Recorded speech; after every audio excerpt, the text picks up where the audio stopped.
ఒక్కరు బ్రతికి ఉంటే మళ్ళీ అందరూ బ్రతుకుతారు. అందరూ బ్రతికి ఉన్నా హనుమ ఒక్కరు పడిపోతే బ్రతికి ఉన్న వీళ్ళందరూ పడిపోతారు. అందుకే నేను హనుమ బ్రతికి ఉన్నారా అని అడుగుతున్నాను. వంగి జాంబవంతుడి పాదములు పట్టుకుని తాత హనుమ నీ కుశలం అడుగుచున్నాడు, నమస్కరించుచున్నాడు అన్నాడు. కైలాసము పక్కన వృషభము అనబడేటటువంటి పర్వతం ఉంది. అక్కడ పరమశివుడు తన యొక్క త్రిశూలాన్ని ధనస్సుని నిలబెడతాడు. అక్కడే ఆదిశేషుడు ఉంటాడు. రెండు పర్వతముల మధ్యలో ఓషధీ పర్వతం ఉంది.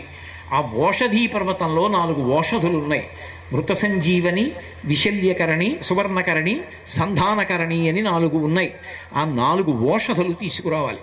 నువ్వు వెంటనే ఆ ఓషధులు తీసుకొస్తే వానరులు బ్రతుకుతారు. ఒక్క గుజుటున బయలుదేరి కైలాస పర్వతం దగ్గరికి వెళ్ళిపోయారు. ఈ స్థానములన్నీ చూశారు. వృషభ పర్వతం దగ్గరికి వెళ్ళారు. 2 పర్వతాల మధ్యలో ఓషధీ పర్వతాన్ని చూశారు. ఓషధీ పర్వతం హనుమ వస్తున్నారు, ఓషధుల్ని తీసుకెళ్ళిపోతారని కనపడకుండా వాటిని దాచింది. నా స్వామి అయినటువంటి రామచంద్రమూర్తి కార్యానికి పనికి రాకుండా ఓషధుల్ని దాస్తావానని ఆ సంజీవని పర్వతాన్నంతటిని పెల్లగించి చేత్తో పట్టుకుని ఆకాశ మార్గంలో కించిత్ శ్రమ పడకుండా కాంచనలంక ఉన్నటువంటి దక్షిణ తీరానికి చేరి యుద్ధభూమిలో దింపారు.